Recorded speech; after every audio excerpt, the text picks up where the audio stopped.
젖은 옷은 갈아입으셔야 해요. 이러다간 정말 큰일 납니다. 폭우가 산장의 창문을 거세게 두드리는 가운데 한 낯선 남자가 걱정스러운 얼굴로 말했습니다. 저는 온몸이 흠뻑 젖은 채 추위에 떨고 있었죠. 네, 무슨 말씀이세요?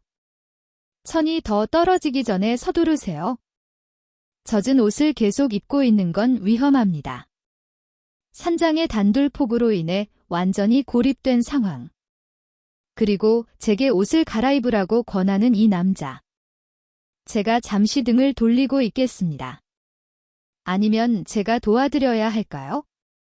이야기를 시작하기 전에 구독과 좋아요를 눌러주시면 감사하겠습니다.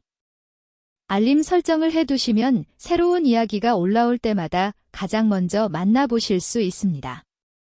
제 이름은 이서현, 51세입니다. 3년 전 남편을 먼저 보내고 혼자 살고 있죠. 오늘 아침 답답한 마음을 떨쳐내려 무작정 산을 찾았습니다. 인천에서 평범하게 살아가는 여자예요. 오전 10시쯤 등산 입구에 도착했습니다. 주말인데도 등산객이 많지 않았어요. 아마 오후에 비가 온다는 예보 때문이었나 봅니다. 1시간 정도 산을 올랐을 때 갑자기 하늘이 어두워지기 시작했어요. 서둘러 내려가려는데 등 뒤에서 목소리가 들렸죠. 혹시 비 피할 곳을 찾으시나요? 여기서 20분만 더 올라가면 산장이 하나 있습니다. 50대 후반으로 보이는 남자였습니다. 키가 크고 단정한 인상이었죠. 빗방울이 하나둘 떨어지기 시작했고 제게 다른 선택지는 없었습니다. 우리는 20분을 서둘러 함께 올랐습니다. 순식간에 폭우가 쏟아졌고 제 옷은 속까지 완전히 젖어버렸습니다. 저 멀리 작은 산장이 보였습니다. 문을 열고 안으로 들어서는 순간 천둥 소리와 함께 문이 쾅 하고 닫히더니 문고리가 빠져버렸습니다. 이런, 문이 열리지 않네요. 고장이 난 것 같습니다. 꼼짝없이 갇혀버렸죠. 이 남자와 단둘이서요. 우선 진정하세요. 내일 아침이면 관리인이 올 겁니다. 내일 아침까지요? 이 젖은 모습 그대로요? 추위가 뼛속까지 스며드는 것 같았습니다. 이가 저절로 떨렸죠. 그때 그가 말했습니다. 젖은 옷은 갈아입으셔야 합니다. 지금 당장이요. 저는 떨리는 손으로 재킷의 지퍼를 내렸습니다. 남자는 약속대로 벽을 보고 서 있었죠. 하지만 그 침묵이 오히려 더 어색하게 느껴졌습니다. 그의 존재감이 등 뒤에서 고스란히 느껴졌거든요. 재킷을 벗고 젖어서 몸에 딱 달라붙은 상의를 벗으려 애썼습니다. 옷이 피부에서 잘 떨어지지 않았죠? 괜찮으세요? 네, 괜찮아요. 거짓말이었습니다. 하나도 괜찮지 않았죠? 속옷마저 젖어 몸에 차갑게 감겨 있었습니다. 이것까지 벗어야 하나 남자 앞에서 망설여졌습니다. 손을 등 뒤로 가져갔지만 손이 너무 떨려 후크가 풀리지 않았습니다. 몇 번을 시도했지만 소용이 없었죠. 네, 후크가 잘 안 풀려서요. 긴 침묵이 흘렀습니다. 제가 도와드려도 될까요? 심장이 철렁 내려앉는 것 같았습니다. 거절해야 마땅한데 입이 떨어지지 않았습니다. 눈을 감고 계세요. 그의 발소리가 점점 가까워졌습니다. 등 뒤에서 그의 나직한 숨소리가 느껴졌고 따뜻한 숨결이 목덜미를 스쳤습니다. 신뢰하겠습니다. 그의 손가락이 제 등에 닿았습니다. 차가운 손이었지만 마치 약한 전기가 흐르는 것 같았죠. 딸깍 소리와 함께 후크가 풀렸습니다. 다 됐습니다. 그는 서둘러 다시 돌아섰습니다. 저는 재빨리 젖은 속옷을 벗고 빛이 된 수건으로 몸을 감쌌습니다. 하의도 갈아입어야 했지만 차마 거기까지는 용기가 나지 않았죠. 이제 됐어요. 이 담요로 몸을 감싸세요. 체온을 유지해야 합니다. 담요를 둘렀지만 추위는 가시지 않았습니다. 온몸이 얼어붙는 것만 같았죠. 여기 앉으세요. 그가 바닥에 다른 담요를 깔아 주었습니다. 저는 조심스럽게 앉았고 그도 제 옆에 앉았습니다. 생각보다 가까운 거리였죠. 저도 옷이 젖어서 좀 말려야겠습니다. 그가 재킷과 상의를 벗었습니다. 그의 상체는 56세라는 나이가 믿기지 않을 만큼 다부졌습니다. 죄송합니다. 불편하시겠지만. 아니에요. 괜찮습니다. 그도 담요를 걸쳤습니다. 우리는 나란히 앉아 있었죠. 어색한 침묵 속에서 제가 먼저 입을 열었습니다. 성함이 어떻게 되세요? 이서현입니다. 그쪽은요? 최진호입니다. 여기는 자주 오시나요? 한 달에 한 번 정도 옵니다. 등산이 취미라서요. 대화가 조금씩 이어졌지만 추위는 여전했습니다. 아무리 담요를 감싸도 이가 계속 떨리는 건 어쩔 수 없었죠. 많이 추우신가 봅니다. 괜찮아요. 거짓말이시네요. 계속 떨고 계시지 않습니까? 이럴 땐 체온을 나누는 게 가장 좋습니다.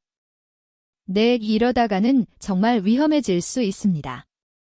그가 자신의 담요를 벗고 제 담요로 들어왔습니다. 잠깐, 이게 무슨? 진정하세요. 체온을 나누는 게 가장 빠른 방법입니다. 그의 등이 제 등에 닿았습니다. 놀랍게도 따뜻했습니다. 정말 따뜻했죠. 하지만 동시에 낯선 감정이 피어올랐습니다. 이러면 안 되는 거 아닌가요? 지금은 생존이 우선입니다.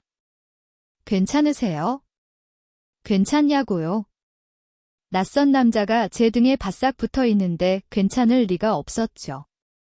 하지만 또다시 거짓말이 나왔습니다. 네, 괜찮아요. 그의 팔이 제 허리를 감쌌습니다. 담요 속에서 우리는 완전히 밀착되었죠. 그의 심장 소리가 들렸습니다. 저처럼 빠르게 뛰고 있었죠. 나만 긴장한 게 아니었구나. 시간이 흘렀습니다. 몸은 점점 따뜻해졌지만 동시에 다른 감각들이 깨어났습니다. 그의 숨결, 그의 체온, 그리고 무언가 더 깊은 교감 같은 것 밖에서는 여전히 폭우가 쏟아지고 있었습니다. 우리는 담요 속에서 꼼짝 않고 있었죠. 하지만 마음속으로는 알고 있었습니다. 이것이 단순히 체온을 나누는 것에서 끝나지 않을 수도 있다는 것을요. 얼마나 시간이 흘렀을까요? 그의 숨소리가 조금씩 달라지는 게 느껴졌습니다. 좀 나아지셨습니까? 그가 속삭였습니다. 낮고 부드러운 목소리였죠. 네, 이 많이 따뜻해졌어요. 다행입니다. 그런데 이상했습니다. 몸이 따뜻해졌는데도 그는 팔을 풀지 않았습니다. 오히려 더 단단히 저를 안는 것 같았죠. 진호 씨. 네. 이제 괜찮을 것 같은데요. 아직 안심하긴 이릅니다. 체온이 완전히 돌아오려면 시간이 더 필요해요. 그것이 명분이라는 걸 알았지만 저 또한 그를 거부하지 않았습니다. 솔직히 말해 이 온기가 싫지 않았거든요. 그의 손이 제 배 위에서 천천히 움직이기 시작했습니다. 뭐 하시는 거예요? 혈액순환을 돕는 겁니다. 또 다른 이유였지만 이번에도 저는 제지하지 않고 오히려 눈을 감았습니다. 그의 손길은 아주 부드럽고 조심스러웠습니다. 3년 만에 느껴보는 남자의 손길이었습니다. 서현 씨. 네. 혹시 불편하십니까? 아니요. 작은 목소리였지만 진심이었습니다. 불편하지 않았습니다. 오히려 더 깊은 위로를 받고 있었죠. 그의 손이 조금 더 위로 올라와 멈췄습니다. 여기까지는 괜찮아요. 저도 모르게 먼저 말이 나왔습니다. 제 자신에게도 놀랐지만 진심이었습니다. 그의 손이 천천히 다시 움직였습니다. 숨이 멎는 건 춤이 멎는 것 같았고 심장이 터질 듯이 뛰었습니다. 서현 씨, 몸이 떨리네요. 추워서 그래요. 거짓말이시네요. 이마에 땀이 맺혔습니다. 들키고 말았습니다. 추위 때문이 아니었죠. 진호 씨. 네. 우리 이러면 안 되는 거 아닐까요? 왜 안 됩니까? 우린 오늘 처음 만났잖아요. 그게 중요한가요? 중요했습니다. 당연히 중요했죠. 하지만 바로 이 순간만큼은 중요하지 않은 것처럼 느껴졌습니다. 솔직히 말씀드릴게요. 그가 말했습니다. 저도 혼자입니다. 5년 됐어요. 아내가 병으로 먼저 떠났습니다. 죄송해요. 괜찮습니다. 혼자인 삶이 익숙해질 법도 한데 그렇지가 않더군요. 우리는 닮아 있었습니다. 둘 다 혼자였고 둘 다 깊은 외로움을 안고 살아가고 있었죠. 서현 씨는요? 3년 전에 사고였어요. 힘드셨겠군요. 그의 손이 제 손을 감쌌습니다. 따뜻했습니다. 혼자인 게 참 외롭더라고요. 맞아요. 특히 밤이 되면 그 말에 가슴이 뜨거워졌습니다. 어떤 의미인지 알 수 있었으니까요. 그가 제 머리카락을 귀 뒤로 넘겨주었습니다. 서현 씨. 네. 돌아봐도 되겠습니까? 심장이 세차게 뛰었습니다. 돌아보면 어떻게 될까요? 그의 얼굴을 마주보면 지금이 아니면 다시는 기회가 없을 것 같습니다. 맞는 말이었습니다. 내일 아침이면 구조대가 올 것이고 우리는 각자의 삶으로 돌아가겠죠. 다시는 못 볼 수도 있었습니다. 저는 천천히 몸을 돌려 그와 마주 보았습니다. 숨결이 닿을 만큼 가까운 거리였습니다. 서현 씨. 그의 눈빛은 뜨거웠습니다. 떨리는 손으로 제 뺨을 어루만지며 말했습니다. 아름다우세요. 이 나이에 무르는 정말입니다. 지금 이 순간 가장 아름다우세요. 그가 천천히 얼굴을 가까이 했고 저는 조용히 눈을 감았습니다. 그리고 그의 입술을 느꼈습니다. 3년 만의 입맞춤이었습니다. 헐레라는 말로는 부족한 가슴 벅찬 감정이 밀려왔습니다. 그 밤 산장에서 우리는 잃어버렸던 삶의 온기를 되찾았습니다. 말보다 더 깊은 대화를 나누며 서로의 상처를 보듬고 외로움을 달래주었죠.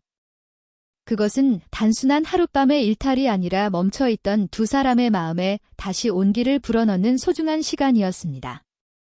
다음 날 아침 비는 그쳤고 우리는 구조대의 도움으로 산을 내려왔습니다. 어색한 침묵 속에서 헤어지기 전 우리는 약속이나 한 듯 서로의 연락처를 교환했습니다. 2주 후 우리는 수원역 근처 한 카페에서 다시 만났습니다. 그날 산장에서 못다 한 이야기를 나누며 우리는 서로에게 꼭 필요한 존재임을 다시 한번 확인했습니다. 그 후로 6개월이 흘렀습니다. 우리는 2주에 한 번씩 꾸준히 만났습니다. 만날수록 서로에 대한 감정은 깊어졌고 어느 날 저녁 식사를 하던 중 진호 씨가 조심스럽게 물었습니다. 서현 씨, 혹시 앞으로의 날들을 함께 보내는 것에 대해 생각해 본 적 있으세요? 저는 깜짝 놀랐지만 싫지 않았습니다. 오히려 가슴이 뛰었죠. 조금 갑작스럽긴 하지만 생각해 볼게요. 나쁘지 않은 것 같아요. 그날 밤 집에 돌아와 거울을 보았습니다. 6개월 전보다 한결 밝아진 제 얼굴이 보였습니다. 사랑받는다는 것은 사람을 이렇게나 변화시킬 수 있는 것이었습니다. 사랑해요. 그날 밤 진호 씨에게서 처음으로 받은 문자였습니다. 저는 망설임 없이 답장을 보냈습니다. 저도 사랑해요. 그날 산장에서의 폭우와 고립 그리고 낯선 남자와의 만남. 그것이 제 인생을 완전히 바꾸어 놓았습니다. 51살 모든 것이 끝났다고 생각했던 제게 새로운 시작이 찾아온 것입니다. 여러분도 혹시 기회가 온다면 망설이지 마세요. 나이는 그저 숫자에 불과합니다. 마음이 움직인다면 그 마음을 따라가세요. 인생은 단 한 번뿐이니까요. 우리 모두는 충분히 사랑받을 자격이 있습니다.